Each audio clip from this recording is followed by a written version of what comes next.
Hello student, welcome to बोसान chemistry classes. मैं हूँ आर्यन सर और आज हम लोग बात करने वाले हैं एक महत्वपूर्ण टॉपिक के बारे में।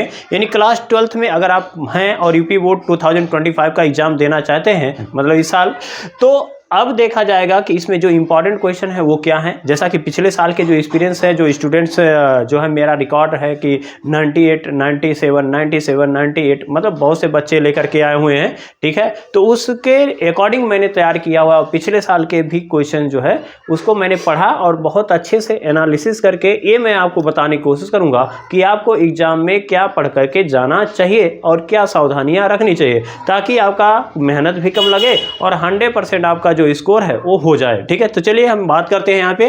तो पहला जो टॉपिक है वो है सांद्रता व्यक्त करने की विधियां। तो सांद्रता व्यक्त करने की विधियों में अगर देखा जाए तो यहाँ से ऑब्जेक्टिव और न्यूमेरिकल दो टाइप के क्वेश्चंस आते हैं। क्या आता है?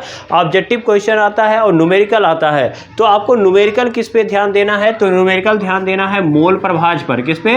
मोल प्रभाज पर, मोलरता और मोललता।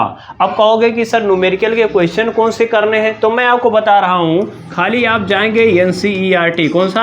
एनसीईआरटी का न्यूमेरिकल आप देखेंगे, उसके अलावा कुछ नहीं। एनसीईआरटी का न्यूमेरिकल देखना है। कौन कौन सा देखना है? तो पहले आप एग्जाम्पल यानी उदाहरण जो है उसको देख लेंगे, यानी जो आपका उदाहरण दिया है, सॉल्व करके दिया है, उसको देखिए। उसके बाद आपको पाठ निहित प्रश्न देखना है। क्या देखना है? पाठ निहित प्रश्न देखना है। ये हो जाएगा। उसके बाद आप previous year question paper PYQ देख लेंगे। जो प्रीवियस ईयर क्वेश्चन पेपर देख लेंगे, आपका पूरा क्वेश्चन हो जाएगा क्लियर। बात है इसमें। तो तीन चीजें ध्यान में रखना है: मोल प्रभाज, मोलरता और मोललता। नॉर्मलता पे क्वेश्चन बहुत कम बन रहे हैं क्योंकि एनसीईआरटी में ये नॉर्मलता का कंसेप्ट नहीं है, लेकिन आपका चूंकि प्रैक्टिकल से है तो क्वेश्चन आ सकता है। आयतन परिषद है, द्रव्यमान आयतन परिषद है और द्रव्यमान परिषद है। तो इससे जो क्वेश्चन है ये केवल ऑब्जेक्टिव के क्वेश्चंस आते हैं। ठीक है, तो ये हो गया हमारी कहानी। ठीक है, तो मोल प्रभाज, मोलरता और मोललता, ये तीन चीजें आपको तैयार करके जाना है। प्लस ऑब्जेक्टिव कहाँ से तैयार करोगे, न्यूमेरिकल कहाँ से तैयार करोगे? तो एनसीईआरटी का एग्जाम्पल पढ़ना है, पाठ निहित प्रश्न पढ़ना है और क्या पढ़ना है भैया? ये जो है आपको प्रीवियस ईयर क्वेश्चन पेपर पढ़ लेना है, काम आपका हो जाएगा। चलिए दूसरा, उसके बाद जो है इसमें क्या पूछा जाता है? तो हेनरी का नियम पूछा जाता है, जो कि वेरी वेरी इंपॉर्टेंट है। उसके बाद अनुप्रयोग तथा सीमाएं, ये तीनों आप पढ़ के जाएगा। 7 पेपर है, किसी ना किसी पेपर में जरूर टपकता है और हर साल टपकता है भाई, आना ही है, एकदम 100% आना है। उसके बाद आपका राउल्ट का नियम है, राउल्ट का नियम और सीमाएं। तो ये हालांकि जो है इसका 50-50 चांसेज है कि आने का इस साल। ठीक है, 50% चांसेज है। अब बात करते हैं अणु संख्या गुणधर्म। तो अणु संख्या जो गुणधर्म है, इसमें क्या आपको ध्यान देना है?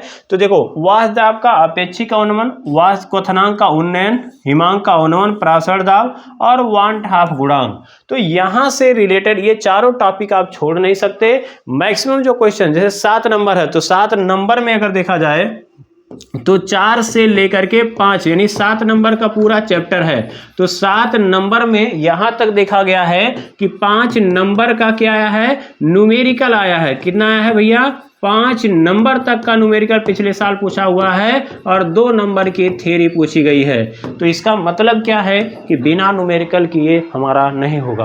और न्यूमेरिकल कहाँ से करना है? ये वाले करने हैं। अणुसंख्यक गुणधर्म का में अगर देखा जाए तो वाष्प दाब का अपेक्षिक अवनमन, क्वथनांक का उन्नयन, हिमांक का अवनमन और प्रासरण दाब। डिफिनीशन छोटा छोटा है, उसे आप याद कर सकते हो। और इसका न्यूमेरिकल कहाँ से तैयार करोगे? तो मैंने पहले बताया, एनसीईआरटी का पाठ निहित प्रश्न तैयार कर लो और ठीक है, और उदाहरण जो सॉल्व करके दिया है उसको तैयार कर लो।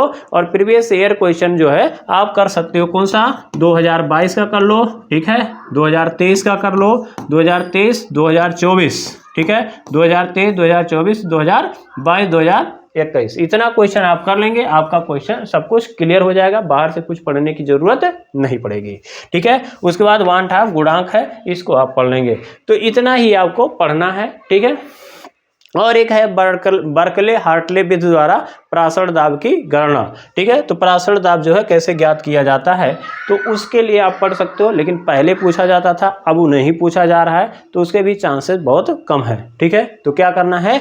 मोस्ट ऑफ द क्वेश्चन जो है वो यहाँ से 4 से 5 नंबर के यहाँ तक के क्वेश्चन देखे गए हैं। ठीक है, तो इस चैप्टर में बस इतना ही पढ़िए, आपका 100% क्लियर हो जाएगा, ये मेरी गारंटी है। क्लियर हुआ?